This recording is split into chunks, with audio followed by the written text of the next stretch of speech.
Squid Game rose to popularity out of nowhere and gave the world something to keep busy and pass time with.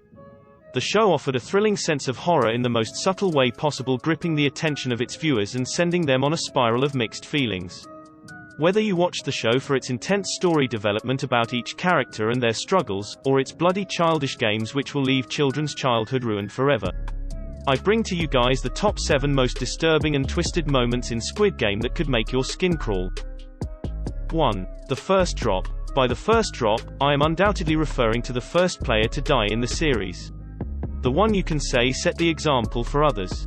While it all seems like fun and games for the players, the show does the classic and drops the bomb, having the least attentive shot on the spot. It takes some time though for the message to spread, but eventually after the second player gets his brain juice splattered over the closest contestant, it all goes hellwire from there and turns into a killing frenzy. 324번 탈락. 병신 걸렸네.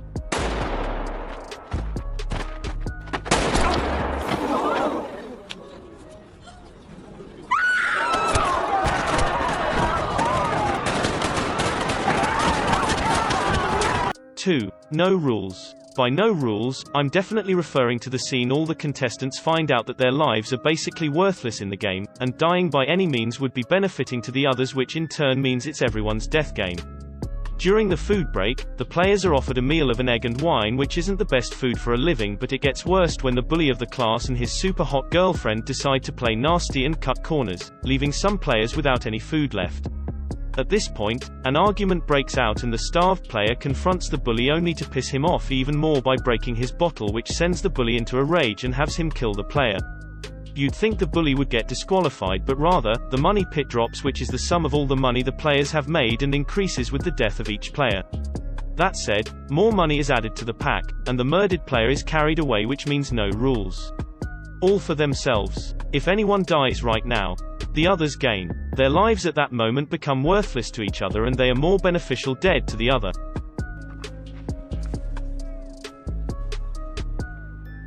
죽었어.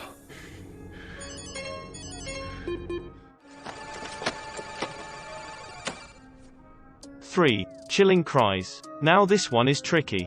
Remember what I said earlier about each player benefiting from the other being dead? And how you could basically murder someone and it wouldn't matter. Well, a fight breaks out after dark where every player is either trying to stay alive or kill the other. Now, depending on where you are in the series, if you've watched this series till the end, you probably won't care as much as you did when you first watched this part. I'm talking about the part where the old man with his secret identity cries out through the darkness for the fight to stop. Something about hearing cries or his fear would shake your bones with pity a little. 제발 그만해. 나 무서워. 이러다가는 다 죽어. 다 죽는단 말이야. 4. Twisted faces. Probably the most twisted and saddest part of the show. The show basically paints out the two faces of humanity in one episode. Before the episode, the players are asked to choose a partner to play with, and this fools the players into teaming up with either people they love like this married couple or people they trust, and this couldn't be any more of a mistake. The players are then given marbles and asked to play against their chosen partners, a match to decide the winner and the corpse. At this point, you can see how twisted things get, as instead of playing with your trusted friend to survive, you battle each other to survive. And what makes it more twisted is during the game, players changes faces in order to live and manipulates the minds of the others who blindly place their trust in them. The price they pay for trusting the other is regrets and death.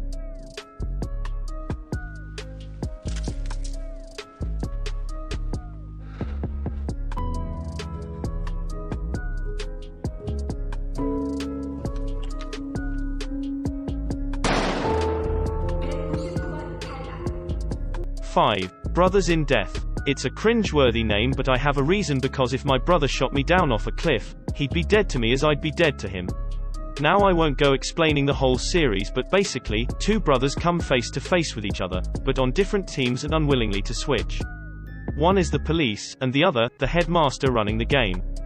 Although they weren't aware of their identity at first, later in the game it's revealed and each chose their duty above the other. With that sad turn of events, the headmaster has to shoot down his brother, who basically came to the games in search of him. His reward for finding his brother is getting shot by his brother. How twisted is that?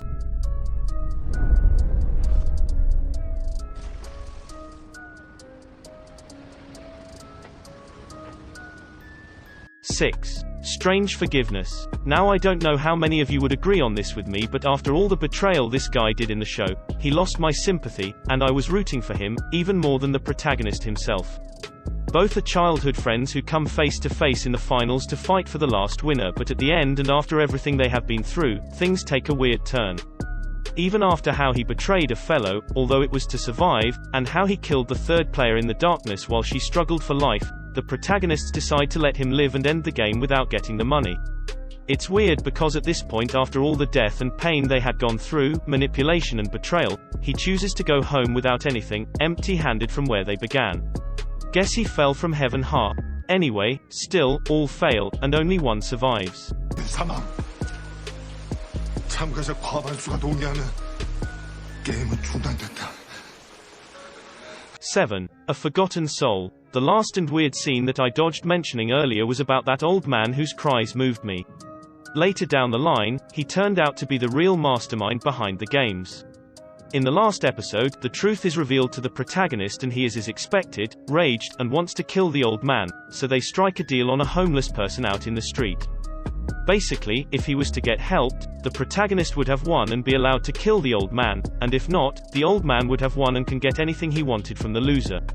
As time goes on, you can't help but feel disturbed for the homeless person as it seems to display humanity at its worst and how nobody is willing to help, leaving him out in the snow.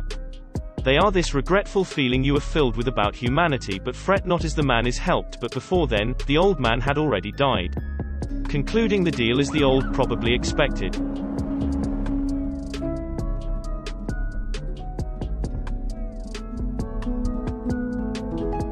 Well, that's it guys, I couldn't help but feel strange about these moments, but also did you know that there are some hints in the movies that points to a season 2?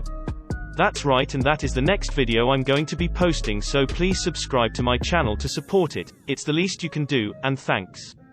Now check out my video about the strange things I didn't like about Demon Slayer. Trust me, it's going to be interesting. Bye.